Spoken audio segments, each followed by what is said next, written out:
2, 1.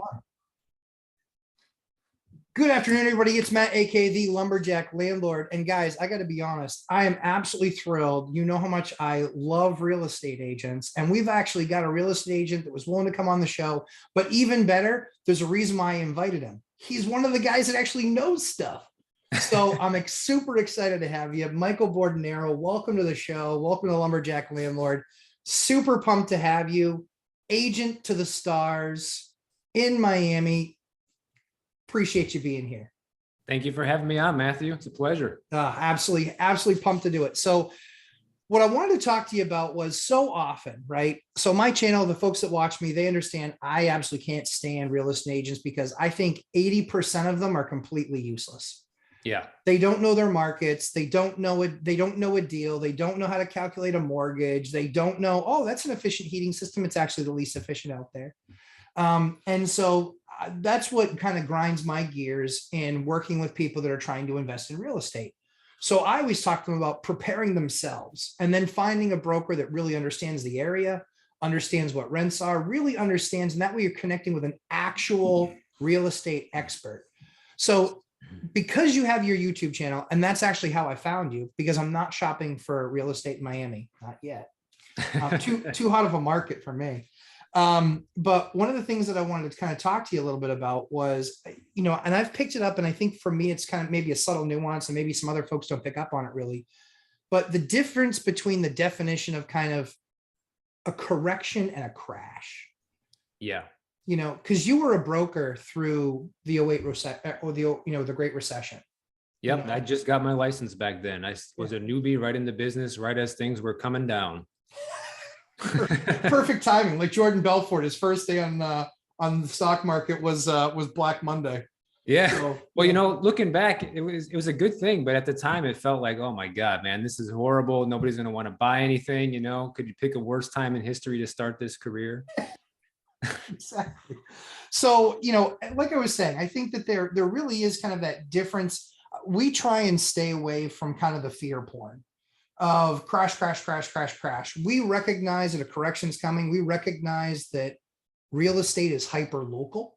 Absolutely. We recognize that some places aren't going to see a crash at all or a correction at all. And some places are going to crash. And nothing that an 8% interest rate couldn't fix, right. Exactly. Which we're well on our way. Yeah, we are. Exactly. We are 100% well on our way. And so, I wanted to kind of get your thoughts, being in the Miami market, most people, probably don't know the Miami market, but largely the Miami market is still in fuego. I mean, it's still on fire. There's not a whole long list of these massive price reductions. And I wanted to kind of get you to just talk about Miami and kind of what you're experiencing there.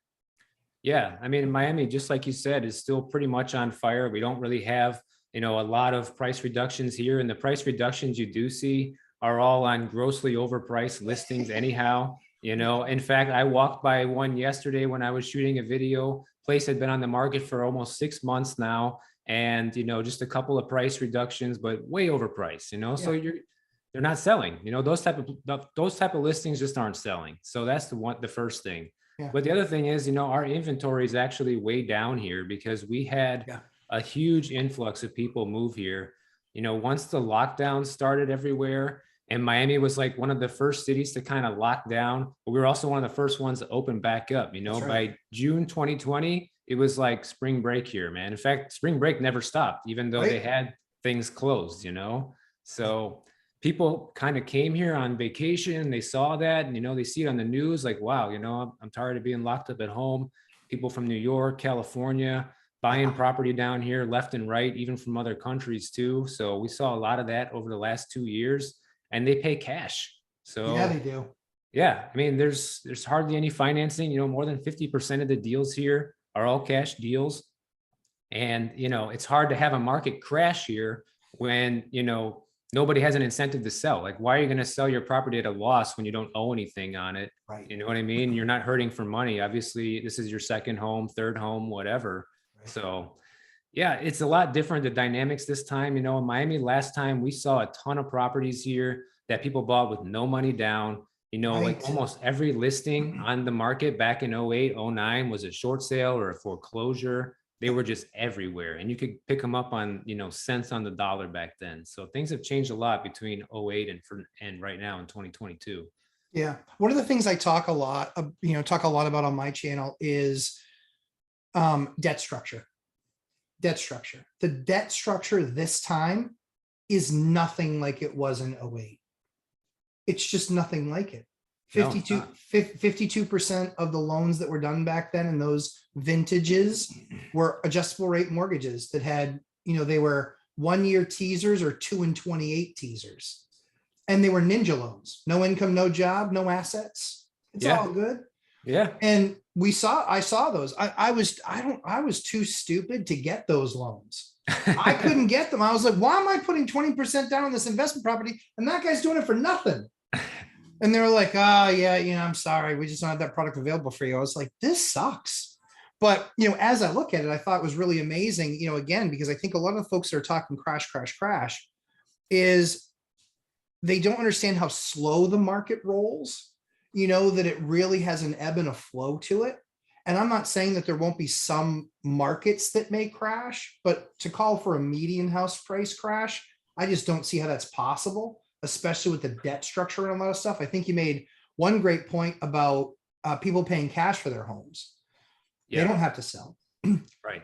If you are one of the 80% of people that has a mortgage that's 4% or less, why on God's green earth would you ever sell? You're not going to sell because your other option is going to be 7 or 8%.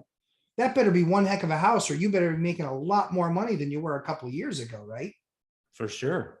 I mean, one thing I look at, is the looming recession. That's one thing I think about all the time now, because obviously it's like we're already in a recession. This just hasn't been called yet officially. Even now, a lot of, big financial experts out there, Peter Schiff, Robert Kiyosaki, all these guys are calling for, that to happen.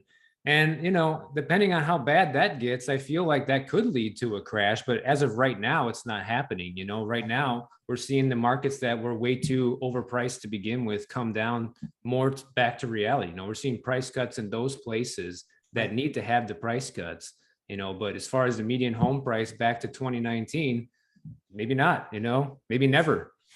Yeah, I mean, I think that there's always going to be corrections in the market. I don't think there's going to be that big of a correction because I think that, one of the things that I think that there is, like Bank of America didn't used to have a $17,500 closing cost and down payment credit loan available to people. I think, and there's products like that that help those first-time home buyers. And so I think that's going to be part of it. I think, Robert Schiff, I think he's a really smart guy, but he's been calling about, he calls a crash every year. And so of course he was right twice because he's called it 20 times. And he always thinks that gold's the place to be, and gold's been dead money for a decade. So while I think he's a pretty smart guy, I think that, if I call the same thing 10 years in a row and then I'm finally right, am I really right? Because it's all about that, finding those pockets of appreciation, right? And I think that, like Kiyosaki, to his credit, he got into Bitcoin when it was cheap, cheap, cheap. And so, yeah, I mean, it's not like they've never made right decisions. Like Kiyosaki's, made some pretty strong decisions, but he still owns tons of real estate. I think the challenge that a lot of guys like that are going to have is that the debt on that commercial stuff is going to get really nasty, because if you bought it in the last 3 years, you probably bought it with a 3 handle on it.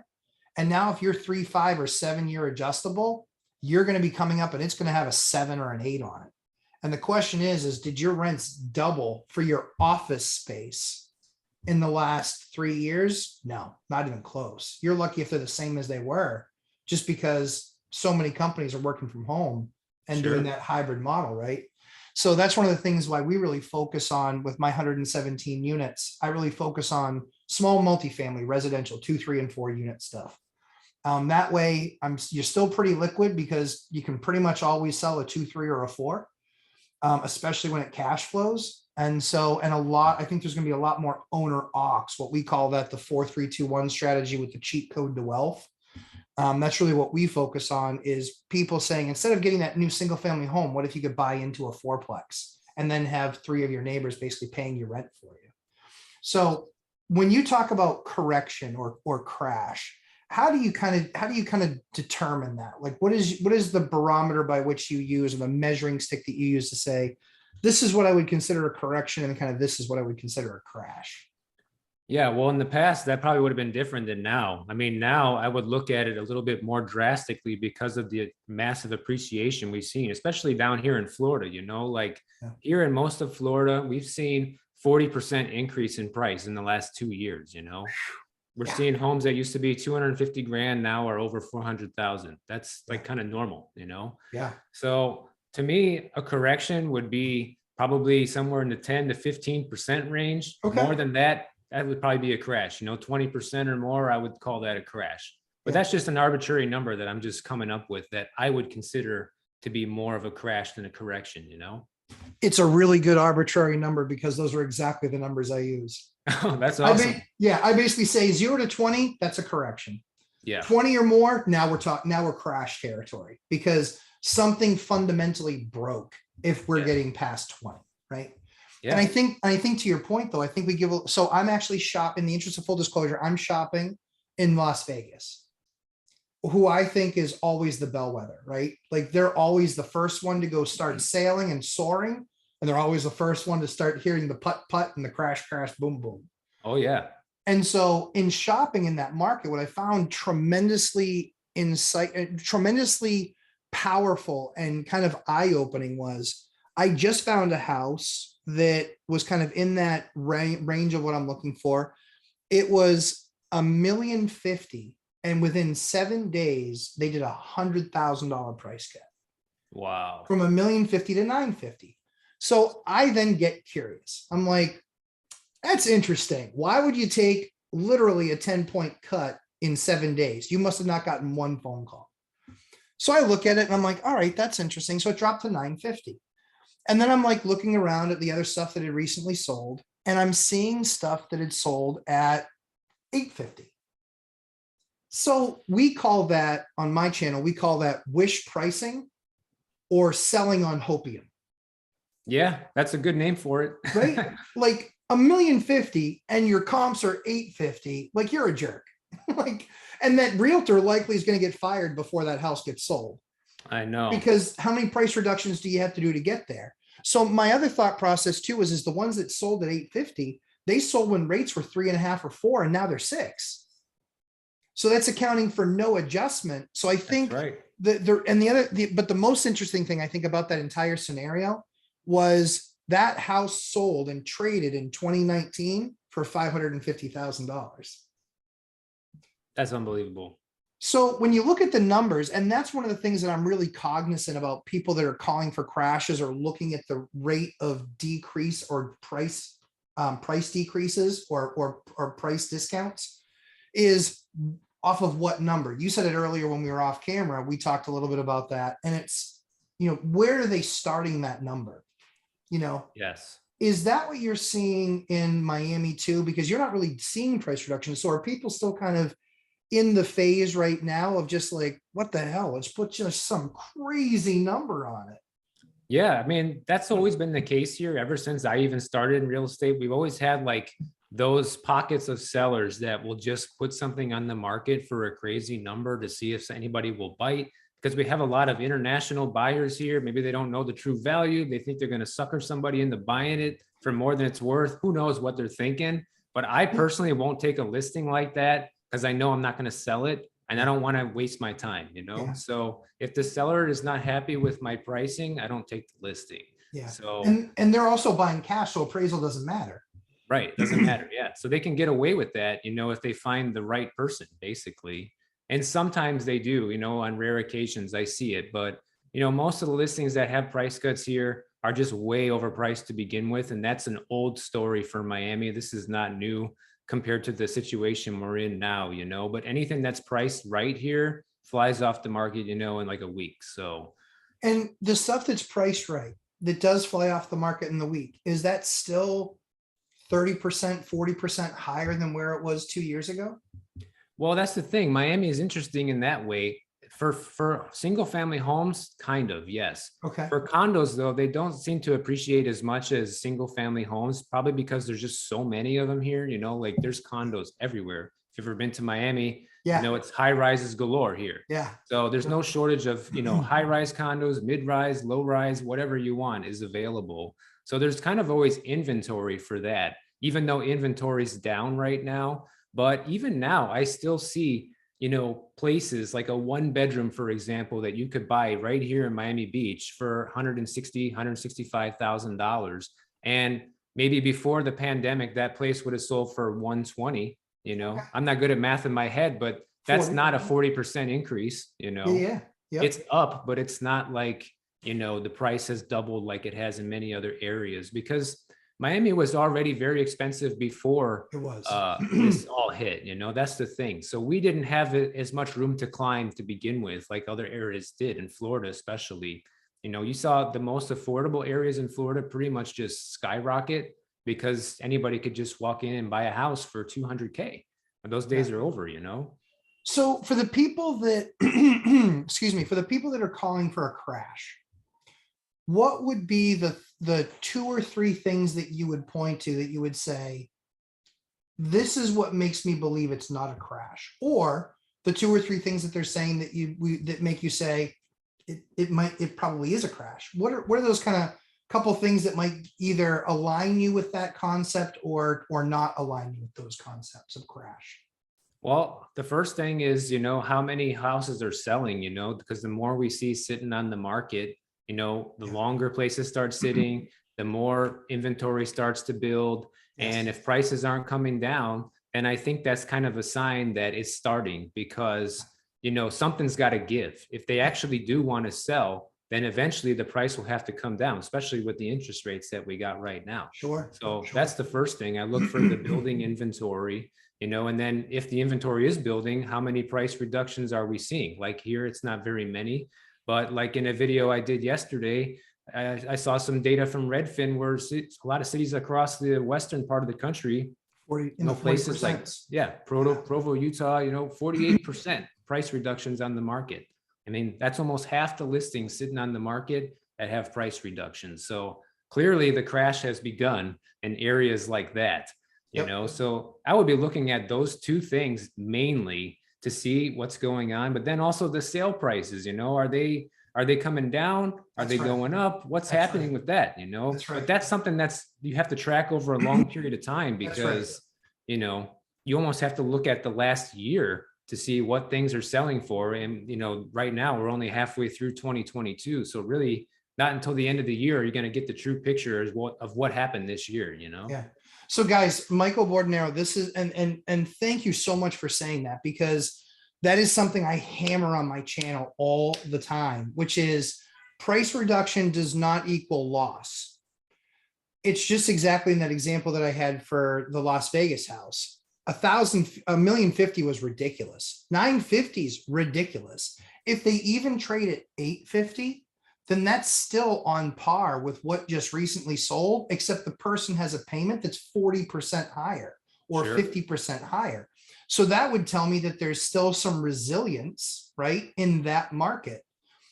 When I'll get concerned is when realized prices start showing and trending lower than previous realized prices.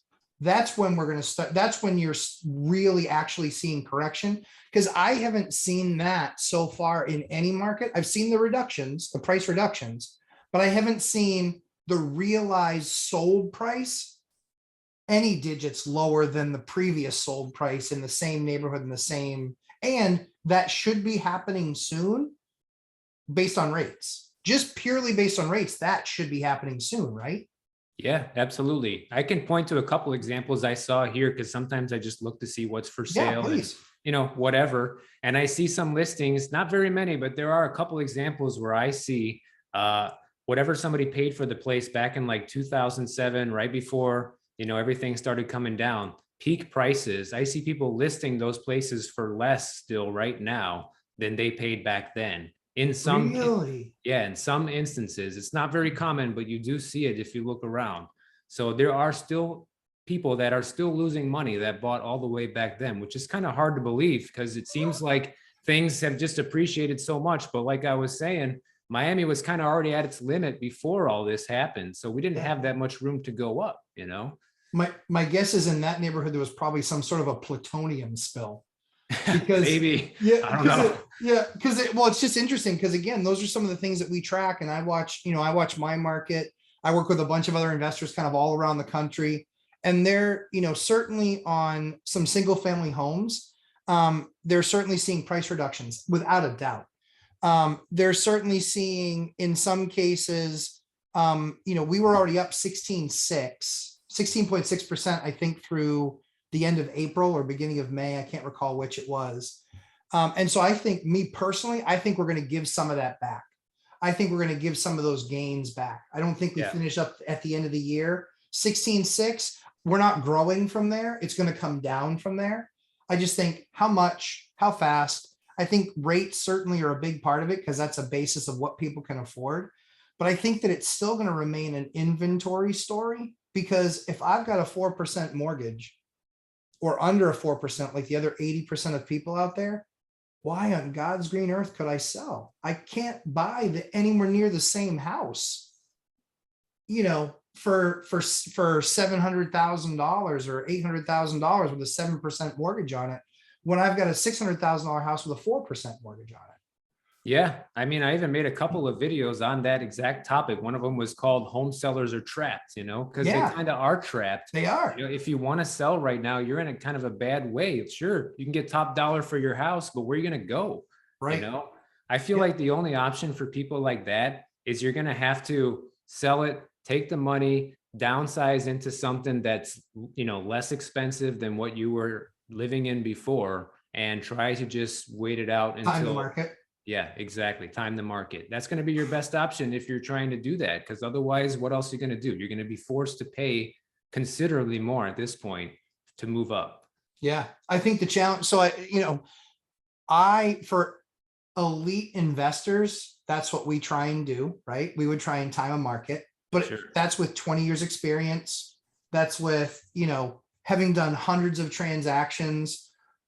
And that's what scares me, is that people that don't have all that background trying to time a market, you're going to do it wrong. I promise. Yeah. You're going to do it wrong. And that's what scares me a little bit, is that, if you're going from that $600,000 house, selling it high, but then you're buying something kind of quote unquote downsizing, like we just talked about. If you're then downsizing, my concern is, I think that hits a certain level, right? Like you can downsize to where you're not going to see a whole lot of depreciation.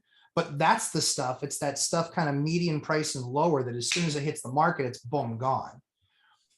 Unless you're talking about like what you were talking about, which was the condo, right? That condo that's like 150, 160. It's like, hey, we can always turn that thing into a rental when we're Right. done with it.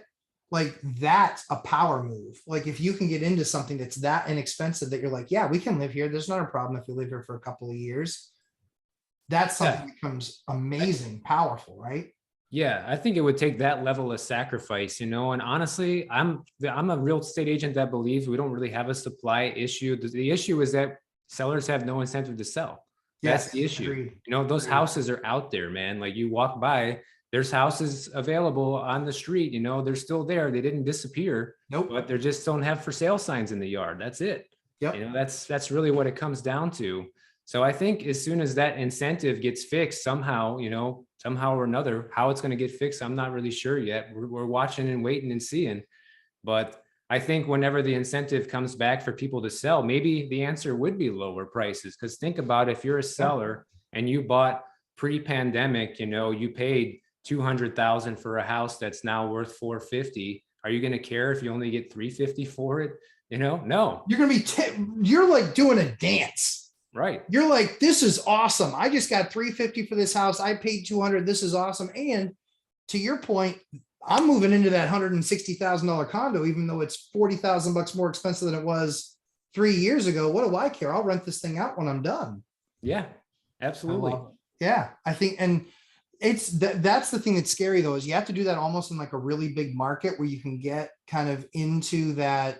I would kind of like an escape house almost, that one that you can really kind of downsize into. That's really hard in a lot of markets because there's not enough of a gap, if that makes sense. The other thing people forget about when they go to do this is you're probably going to lose between 6 and 8% when you sell.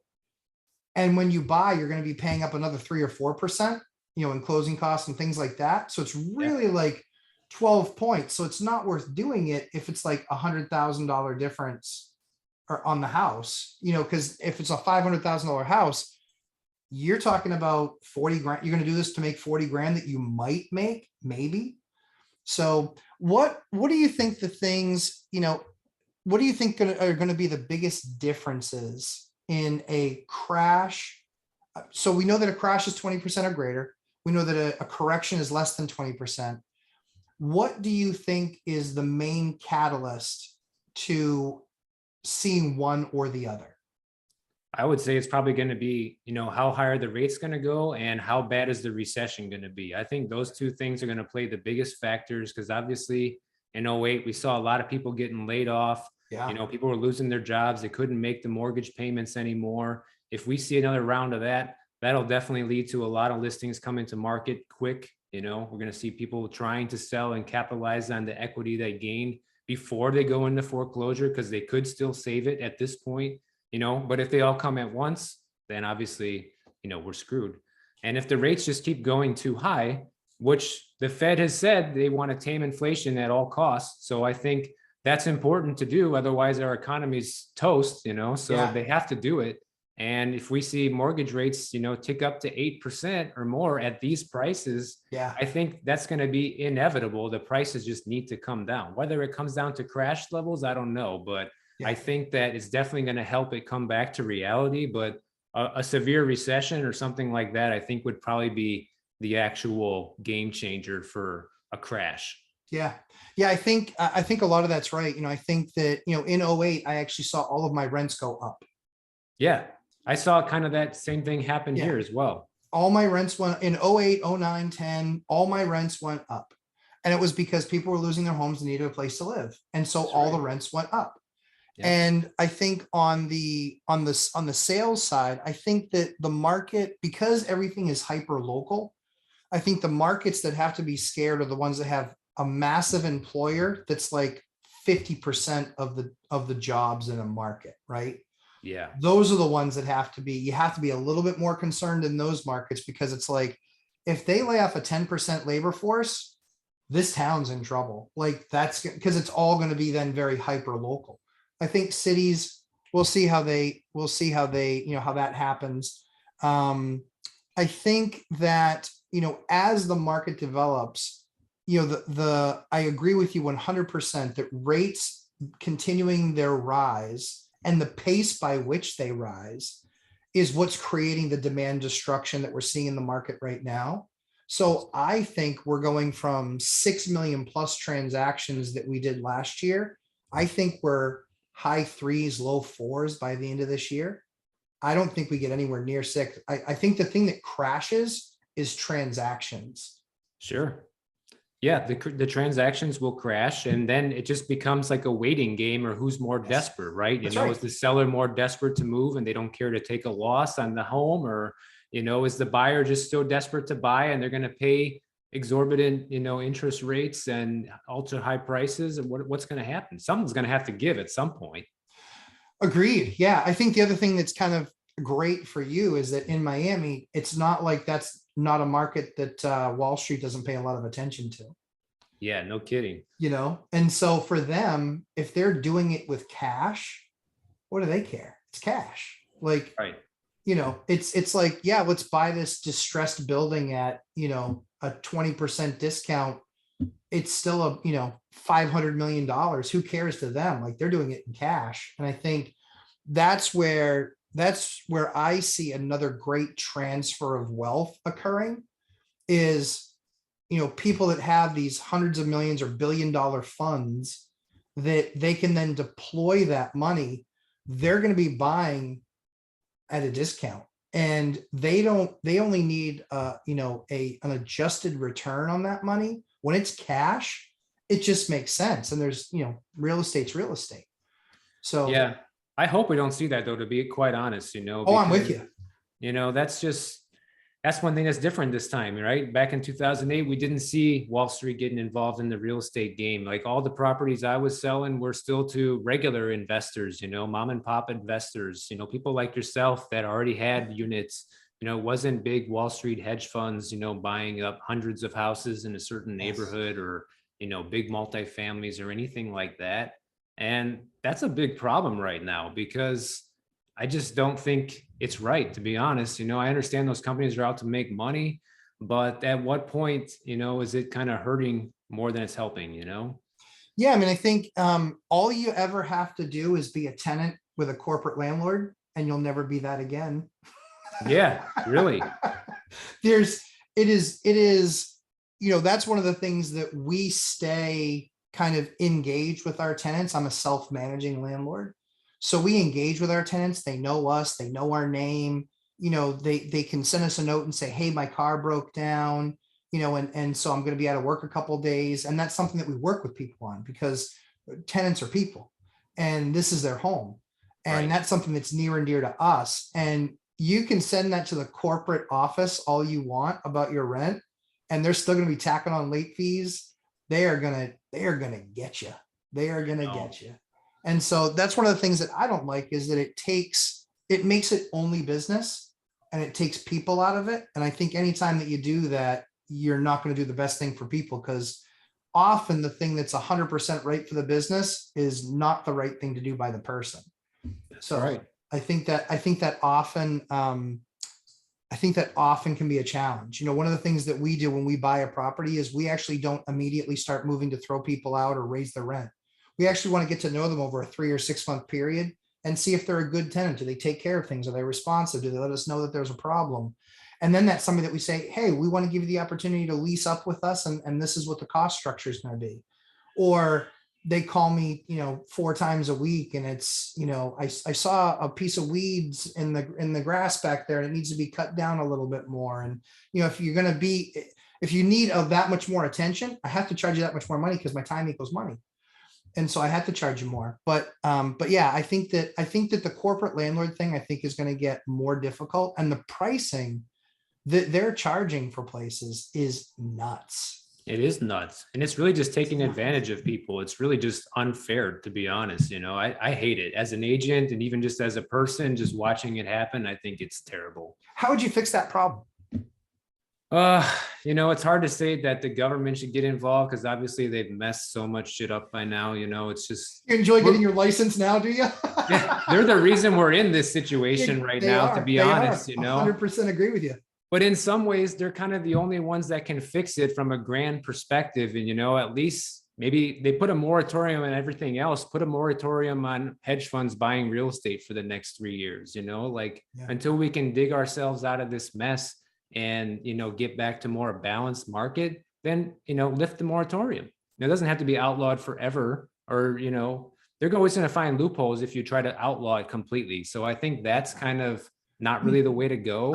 I think the better option, and you're in the right state for it, and is Houston has done an amazing job. I know Houston's not in Florida, but I think you're in the right state from a governmental perspective, because they look at kind of capitalistic, outside the box answers, which is something that I like. I like creativity, not just banning somebody from doing something, but creating incentive that they might not be able to get access to, that allows somebody else to get the piece that they can get. And so I look at Houston, and what Houston's done an amazing job of doing is the median house price in Houston has raised. But the amazing thing from what Houston's done is that they actually, from a zoning perspective, they don't really have any. They don't have any what? Zoning. Oh, I didn't know that. If you want to take now there's some places that are, but largely there's a lot of places that aren't. And so if you want to take a piece of land and say, what we're going to do here, we're going to build affordable housing. I know up here in New Hampshire, affordable housing is really hard in a lot of towns, because the town says you have to have a 1 acre lot. And you're like, okay, an acre. That's 44,000 square feet of land. That's a lot of land. And so if you said, but there's other stuff that was built in like these downtown areas, that are 300 years old. In these downtown areas, they have stuff that's on 1/10 of an acre. Well, if you allow me to build something on a tenth of an acre, I don't have to build a $900,000 house. Right. I can build a $250,000 house on a tenth of an acre, and I can get 10 of those. Sure. And so that's where I think part of it, the thing that I'd like, the only thing that I want the government to touch is not so much banning things as opening things up that use a little bit more common sense.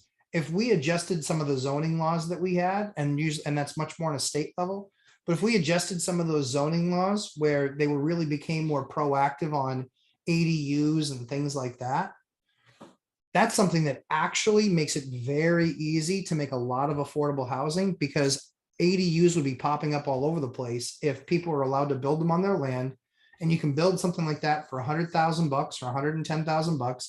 You can rent it out for $1,000 a month, cover your mortgage, make enough money to make it worth your while, helps you pay down your mortgage. And I think that that really is more of a free market way of thinking that allows people the opportunity to create the housing that's needed. And again, at the end of the day, it's getting more value out of the land that we allegedly own, that we pay all of our taxes on, to the cities. But yeah, I think that Houston's done a great job at keeping a lot of housing affordable, just by really from a zoning perspective, having a lot less rules around zoning. I know with Miami, it's tough because you're right on the ocean. Yeah, and also we're out of land here. We don't have any left. So Yeah. that's the other thing with Miami. That's why you have to go up 70 stories, right? Yeah. But yeah, I think that there's plenty of areas where, less zoning makes more sense. Yeah. I like that idea too, actually easing things up a bit could definitely help, and then it just comes down to, does the builder have the incentive to build this housing? Yes. Yeah. Build the incentive, because any builders have to stay in business. They have to make money. And the only way that you can make money is if you get enough yield out of the land. So I did some development. I looked at doing a development, and I specifically was targeting something called workforce housing, which was really to help out teachers, cops, firemen, like municipal workers, really help those folks get something nice and affordable. And the challenge that we had was the density. That was the challenge that we had. Every time we looked at it, they're like, yeah, it's $15,000 to connect that. It's a $9,000 fee for every connection that you make. And I was like, I haven't even touched the ground yet, and I've already paid you $25,000. Right. Like, this is too much, or 24,000. It's just, it's too much money.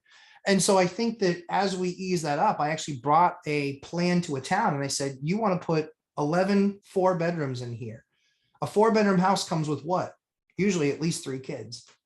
And all those kids are going to be going to school, and they're all $14,000. The cost per child is $14,000. I said, you're $42,000 in cost of schooling, and the taxes on the house are $12,000. You're a net negative $30,000 times 11. So $330,000 a year, you are negative. That's not self-sustaining. You're going to have to raise taxes on everybody else around you. If you give me my opportunity, which is building a bunch of 1-bedroom homes, guess what? Now it takes a lot of people out of the market of having to be renters. They can actually start off earlier in their journey with a 1-bedroom. And it's something that with newer technology, you can actually build for not crazy money. And if it gives you greater yield out of the land, so instead of 1 house on an acre, you're getting even 6 houses on that acre. Now we're really talking. Now you're cooking with gas. Now you're doing affordable housing. And now you're putting people in a position where they can really much better control their destiny. And you don't have to have all these programs trying to give people money for a down payment, because people can save up 3.5% down on a $120,000 home. And if you can't, you probably shouldn't be buying a home anyway.